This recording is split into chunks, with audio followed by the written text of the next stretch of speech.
आइए सीधे मेदिनीपुर लिए चलते हैं। अंजना हमारी साथी अमित शाह के रोड शो में हैं, उनसे बात कर रही हैं।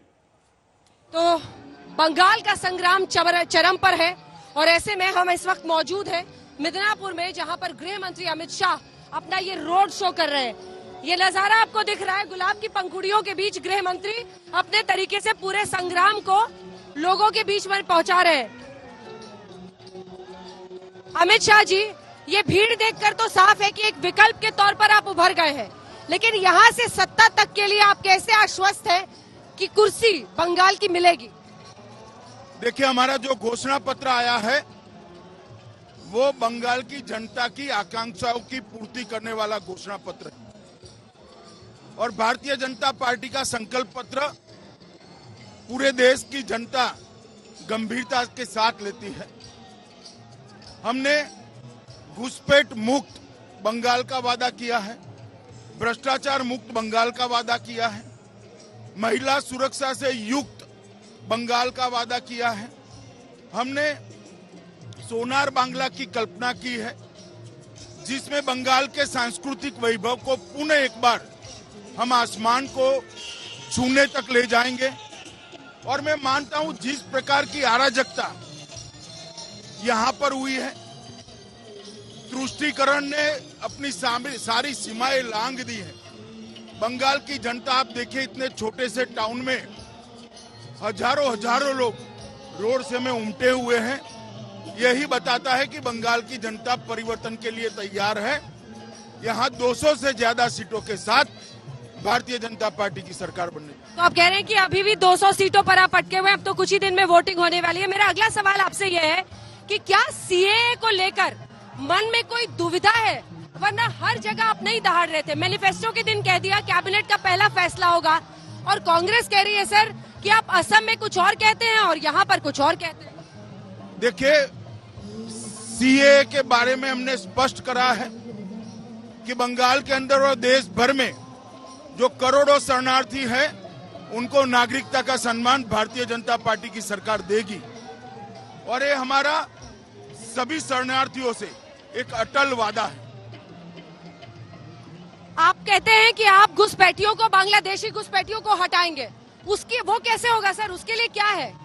सीएए तो सिटीजनशिप का है ना, आप बांग्लादेशी घुसपैठियों को कैसे हटाएंगे? देखिए, सबसे पहले तो हम सीमाओं को और सुरक्षित करेंगे, थानों की जिम्मेदारी तय करेंगे कि थाने घुसपैठ के लिए रिस्पॉन्सिबल माने जाएंगे। इससे घुसपैठ काफी हद तक अटकेगी और उसके बाद में हम आगे की प्रक्रिया को भी आगे। नंदीग्राम की लड़ाई सबसे बड़ी लड़ाई बन गई है, ममता बनर्जी और शुभेंदु अधिकारी। ऐसा कमी होता है कि अपने सबसे कद्दावर नेता को आमने सामने उतारा जाता है। नंदीग्राम की लड़ाई कैसे जीतेंगे और कैसे आप आश्वस्त है कि ममता को शिकस्त देंगे? वो तो कह रही है यहाँ की बेटी है, ये सब बाहरी आ गए हैं, टूरिस्ट आ गए हैं। इतने सारे लोग टूरिस्ट अगर होते हैं तो मैं ममता जी को आश्वासन देना चाहता हूँ, वो अपनी स्वप्न की दुनिया में जी रही है।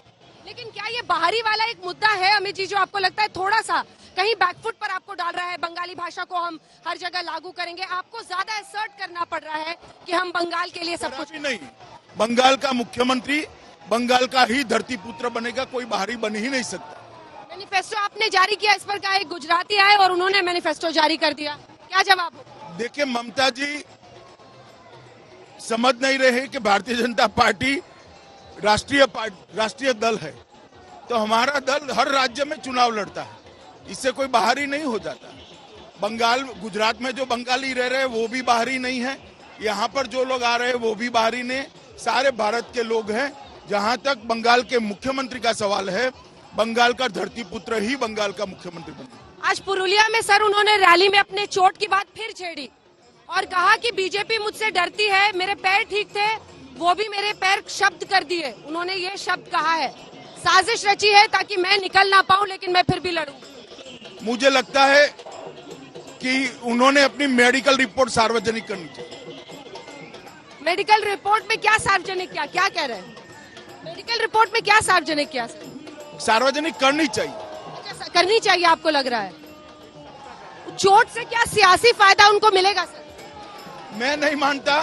जिस प्रकार का रिस्पांस आज सुबह में एक छोटे से द्वीप पर गया था, 40,000 से ज्यादा संख्या चिलचिलाती धूप के अंदर बैठी थी। मैं नहीं मानता उनको फायदा मिलने जा रहा है। आप एक कैमरा जरा पब्लिक को में घुमाइए, हजारों लोग इतने छोटे से टाउन के अंदर परिवर्तन के लिए इकट्ठा हुए हैं, ममता को हटाने के लिए इकट्ठा हुए हैं, मोदी जी के समर्थन में इकट्ठा हुए। अभी भी आपको भरोसा है सर, पूरे 200 सीट का आज भी 5 दिन पहले वादा है आपका? जी जरूर, हम 200 से ज्यादा सीट। एक आखिरी सवाल सर, महाराष्ट्र पर अनिल देशमुख, महाराष्ट्र के गृह मंत्री पर गंभीर सवाल लगे। पूर्व कमिश्नर ने चिट्ठी में लिख दिया, जब इस तरह से हफ्ता महीना वसूली 100 करोड़ वसूली की बात हुई, बतौर गृह मंत्री आप इसको कैसे देखते हैं? देवेंद्र फडणवीस होम सेक्रेटरी से भी मिल रहे हैं, क्या केंद्र सरकार हस्तक्षेप कर सकती है? और पुलिस पर ऐसा आरोप लगना कि महीना वसूली करते थे, इस पर बतौर गृह मंत्री आप क्या कहेंगे? देखिए, अब सिर्फ पुलिस कमिश्नर का सवाल नहीं है, और कुछ अफसरों ने भी चिट्ठी लिखी है। मैं कैंपेन में हूं, मैं देवेंद्र जी जो भेजेंगे उसको आराम से देखेंगे, मगर ये नैतिकता का सवाल है और मेरा मानना है महाराष्ट्र सरकार ने नैतिकता बतानी चाहिए। क्या करना चाहिए आपको लगता है? गृह मंत्री को हटाना चाहिए सर? मैं मुख्यमंत्री को कोई सलाह देना नहीं चाहता, मगर नैतिकता का कॉल उन्होंने लेना चाहिए। शरद पवार को कोई सलाह? ना जी। चलिए सर, बहुत बहुत धन्यवाद आपका हमसे बातचीत करने के लिए। तो ये थे गृह मंत्री अमित शाह, जो आज इस रैली में मिदनापुर में लोगों से रूबरू हो रहे हैं। और ये समूह आप देख रहे हैं लोगों का, जो सड़कों पर दिखाई दे रहा है।